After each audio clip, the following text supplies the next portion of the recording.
Hey everybody, and welcome back to Lost Genre Bridezillas.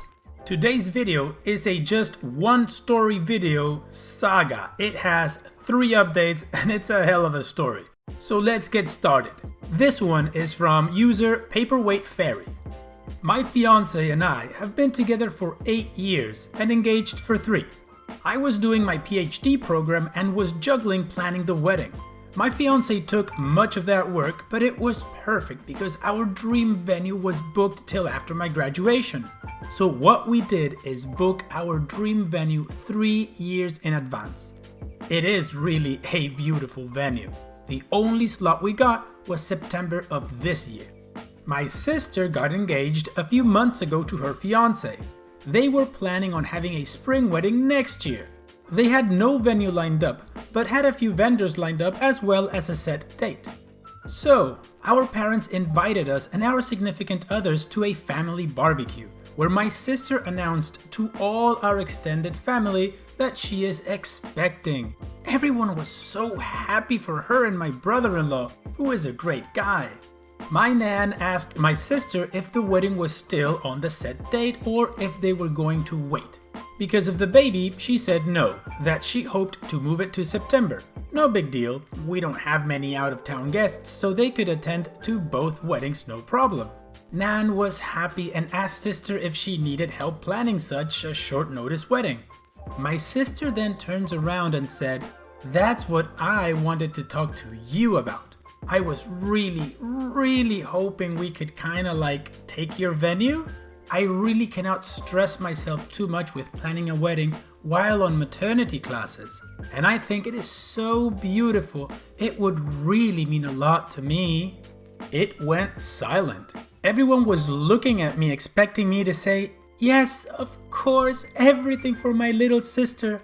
My brother-in-law looked very uncomfortable and told her that they had talked about this and that it was not okay to put me on the spot. But my sister just said, "Don't be like that. My sister wants to do what's best for me, so it's no big deal, right?" I just said, "Well, it kind of is. I don't know. I have my heart really set on the venue." Cue the crying. She stormed off. Nan told me that I was being selfish because she needed the venue more than I did. I tried to defend myself, and my mother said, "You waited 3 years. Would it have killed you to wait a few more months? When has your sister ever asked you for something?" A few comments later, my fiance got really mad and we left. My sister called me crying and said that it was unfair that I always get what I want and that I could have done this one thing for her. Dad said it was just a venue and what matters is the person you are marrying. He is kind of right, but we have been planning for so long. My fiance is furious with my family and doesn't even want my sister to come. Now my family's threatening not to come because I'm being selfish and my sister needs it more than me because having a baby is too stressful. So later my brother-in-law called me and apologized for the inconvenience. He told me he had discussed it with my sister and she had told him she would not ask. He is properly mad with her now and warned me that my sister is blaming me for potentially ruining her wedding. My father has sent me 5 texts along the lines of, "I hope you are happy. Your sister hasn't stopped crying since yesterday," and so on and so on. My fiance and I have decided to boot my sister from the bridal party and replace her with my aunt, who is the only family member that took my side. We have not decided whether or not we will invite my family as a whole. Furthermore, my mom took it upon herself to tell on us. She called fiance's parents and told them that it would be best if my sister gets it because she is pregnant and preeclampsia runs in the family, whatever that means. My future father-in-law told him to F off and basically ripped my mom a new one for expecting something so ridiculous and that they were going to lose me if they kept playing favorites. So my mom is now crying too and saying that my father-in-law is a butthole. The whole thing was so pathetic it seemed straight out of a bad soap opera. My in-laws came over to our place with dinner and wine and told me not to worry and that no matter what happens, they will be my safety net. I cried of happiness. And that's part 1. What do you guys think? This is ridiculous. These guys are really prepared for their wedding. They booked the venue 3 years in advance. And now short notice, just because the sister is pregnant and she wants to have a shotgun wedding or something like that, she wants to take the venue away from her sister? I'm guessing this girl lives in planet me, it's all about me. Oh, God. Anyways, let's move on with update number 1. My sister saw this story while browsing on Reddit. She lost her mind. She accused me of painting her look like a loony and misinterpreting facts. She said that I was being unfair, that she is family, and that she asked it nicely because she loves me. She also said that the opinion of internet strangers doesn't count because family is more important, and I should focus on making my family happy. The only text I sent back was this: I am sorry you perceived it that way. I did not, in any matter, distort what happened. As you might notice, I didn't describe your tone nor exaggerated anything. Perhaps you have that night different in your mind than I do, but I digress. I am sick and tired bending to your will. My whole life I have been your servant and your doormat. Remember all the birthdays I had to share with you because you would throw a tantrum because you didn't get any presents? Or when you cried so that I would fill out job applications for you? But the thing that hurts me the most till now is when you ruined my graduation. I am done. I admit that I also spoiled you, but I will not any longer. If you want to get married so bad before your baby is born, then you could look at Hotel X that offers last-minute weddings. I have spent too much time planning my wedding to gift it to you. And if you want to ruin our relationship over this, then go ahead. I will sleep sound and safe knowing that it wasn't my fault. She only sent me a "Wow, you must love me very much" and blocked me. She unblocked me later to send me this. This is a text conversation between OP's wedding planner and the crazy sister. Let's see if I can read it out in German and then I'll read it in English. Hallo liebe Blank. Ich habe die Nachricht von deiner Mutter erhalten und setze mich sofort an die Umbuchung. Jedoch kommt ein Kostenzuschlag drauf, da wir die Namen auf dem Vertrag ändern müssen.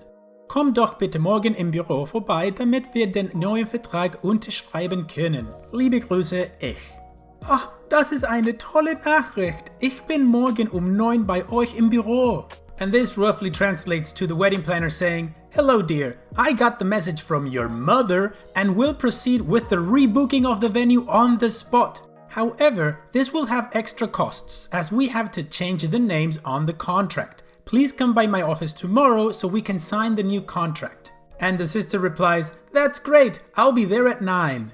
My parents haven't actually written me since the thing with my father-in-law. My older brother, he lives in another city and wasn't at the barbecue. He initially could not come to the wedding because of work and changed his plan after hearing about all the story. Contacted me and wanted to know what happened because he got a weird story from mom and dad. Mom had told him that I had offered previous to the barbecue to give up the venue to my sister and that I humiliated her. I told him what really happened and he had no problem believing me. We talked a lot about our parents' behavior and he confessed that him moving was partly due to our parents being, and I quote, "assheads to us." He told me that mom had gotten wind from the post and was mad at me for betraying my family. I haven't written my parents because I have to come to terms with the fact that they love my sister more than me, if they love me at all. Regarding the wedding, we put passwords with majority of our vendors and also with the venue directly. We hadn't talked to our planner yet, which is why the text from my sister worried me so much. Also, we cancelled the catering that my parents paid for. So short term, we won't be able to get a full catering like we wanted to, but all our friends and my fiance's family will help us prepare a buffet, and everyone is going to chip in. That will be our bachelor party, since we'll have to spend more on food and we'll have a family and friends cooking session. After this, we called the planner and she was actually horrified. She told me she'd never had as much as talked to my mother since the day we went to book the venue. She assured me that even if they were to call and say that I wanted it, I had to be present to make the changes. So we informed everyone that will work for us on our wedding, and they offered to hire security for that day at a reduced price. Whoa, the plot thickens. That mom sucks just as much as that Bridezilla of a sister that OP has. I mean, calling behind your sister's back to try to snatch the venue away from her using your mother authority or something? God, that woman deserves a punch in the face. She sucks! Anyways, okay, let's continue to update number 2. A few days had passed, and we luckily sorted many things out. Passwords were set with the vendors, security had been hired, recipes for the family and friends cookout had been chosen, and I started therapy. Sadly, some upsetting things happened as well. My sister, of course, was brigading against me on Facebook, making constant passive-aggressive remarks, saying that I made her depressed, etc. I have received many messages from her friends saying that I am a B for treating her that way. I won't mention what happened to brother-in-law, he wants to tell his story once he is ready. I blocked every attempt at online harassment and my sister as well. Then my sister and her best friend egged my car. I called the police and my neighbor, whose hobby is to look outside the window and spy on people, identified them both. You would think that my parents played favorites to avoid my sister's meltdowns, or that she might have been diagnosed with something and that's why they baby her? Well, no. Turns out my sister is just a butthole. No medical history, no diagnosis, nothing. Now to the part that had me fuming. After not talking to my parents in several days, they called and asked if we could talk things out. I was worried but agreed to meeting them with my fiancé in our apartment. When they arrived, you could tell my mom had been crying, and I honestly felt bad for 10 whole minutes. We started chit-chatting awkwardly, then we began talking about the matter. My father first asked us why we cancelled the caterers, to which my fiancé responded that we didn't want to have anything they could hold over our heads, and they immediately looked surprised. Dad acted offended and said he would never do that, to which I said, better safe than sorry. My mother continued with calling me disrespectful for talking in that manner to them. I called them disrespectful for all what they had said and done over the last few years. We got in a heated argument about the venue again, to which my father repeated the "it doesn't matter where you get married, but the person you are marrying" BS. I simply said, "Yes, Dad, exactly. But isn't it weird how that only applies to me and not my sister? As long as she is marrying brother-in-law, it doesn't matter where, right?" It was dead quiet and my father was red like a tomato and gasping for air like a fish on land. My mother was quietly crying again, so I said, "Well, I am waiting for your response." My father slapped his hands on the table and went on a rant about family and sacrifices and how a loving family should do what's in their power to make each other happy. I just responded, like how you tried to make me happy on my graduation day? You know, when my sister smashed my cake because she wasn't in the limelight? Quiet again. My mother quietly said, "Why do you hate us so much?" I looked at her and said, "I could ask you guys the same thing."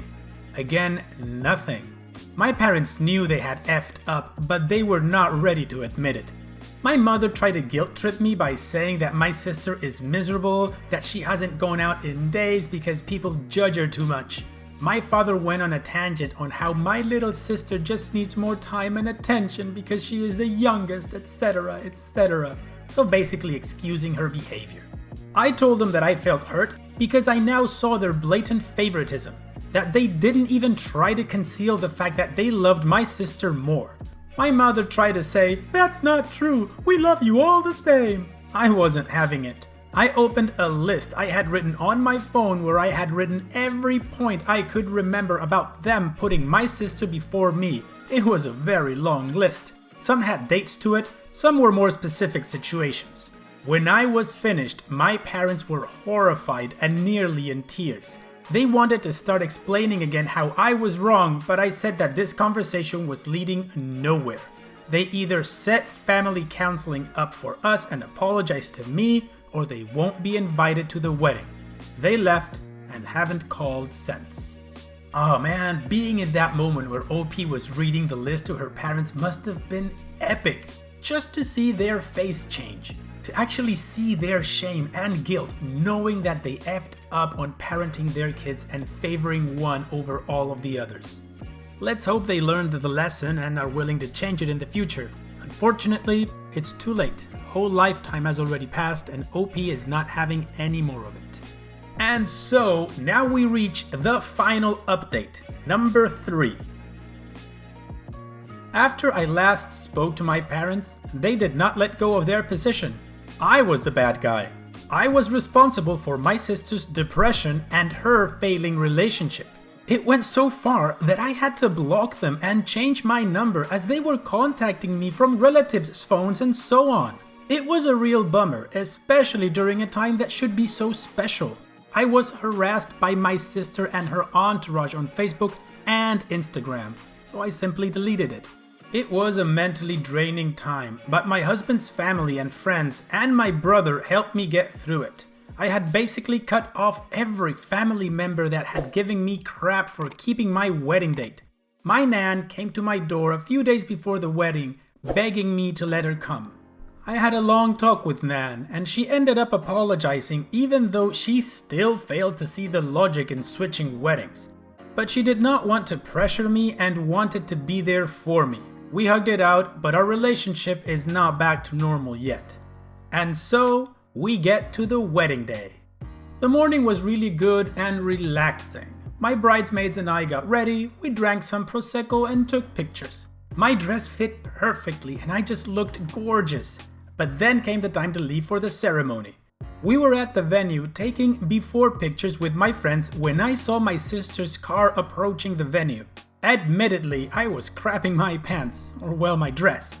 One of my friends runs to the venue to get one of the security people that we hired. I really didn't want any drama at my wedding. She had been angry crying, and as soon as she saw me, she started screaming obscenities. Apparently, I am a filthy bee that made her fiancé break up with her. A thing to explain is that in the mornings the plants are always watered at the venue by some of these sprinkler systems. Thus, the earth was a bit muddy. The next thing happened really fast. My sister bent down to take mud and was getting ready to throw it at me and my dress when my maid of honor sprinted towards her and pushed her so that she fell with her butt into the flowers. The security officer arrived seconds later and removed her. And with that, I had enough ammunition to file for a restraining order against her. I didn't even want to file a police report at this point, I just wanted her to stay away from me. The rest of the day was just amazing. I married my best friend, the love of my life and just my rock. My brother walked me down the aisle, we all cried at the vows. It was just spectacular. Of course, I missed my parents, but it is what it is. The celebration was very funny. My husband had learned a choreography to a Taylor Swift song with his groomsmen and the speeches were hilarious. We left for our honeymoon and when we came back, I decided to start looking for jobs in a different city. I got a new job at a university in a bigger city and we are currently in the process of moving. But maybe the biggest change is that I'm pregnant. It is a classic honeymoon baby. I am really excited. This was not something we planned for a few years, but we are ecstatic regardless. I have only heard through people in town about the rest of my family. My sister is still going around telling people that I was the reason brother-in-law broke up with her and that I was trying to dox her or some crap like that. She has moved in with my parents again and refuses to work. Nan told me that the last time she saw my parents, they looked exhausted because my sister was behaving like a baby. I guess their parenting is catching up with them. I can only say that I am really happy right now. It hurts having lost family, but at the end of the day, cutting out toxic people is the best I could do. I now have a husband and a honeymoon baby on the way. My very own family. Oh, and a shiny backbone. Epic result, awesome OP, awesome story. I'm really happy for you. It sucks that you lost your family in the process. Hopefully your parents will, understand and turn around. Hopefully your sister can grow as a person and understand how much she hurt everybody with her stupid entitled behavior. Your almost bridezilla of a sister blew up your family because of her me behavior, and the fact that your parents supported this just made it worse. Congratulations on the nice wedding, congratulations on your baby, and let's hope the future is fantastic for you guys. And that's all I've got to say about this. This video's gone long enough. So, I hope you guys liked it. I think this story is fantastic. So if you did, go ahead and click like right underneath the video. If you still haven't joined the community, well, what are you waiting for? This is the type of content I put out every day, so go ahead and click subscribe. Don't forget to visit the Lost Genre subreddit, where you can cross-post stories that you'd like me to feature in videos or share your own. And having said all that, I'll see you guys on the next video.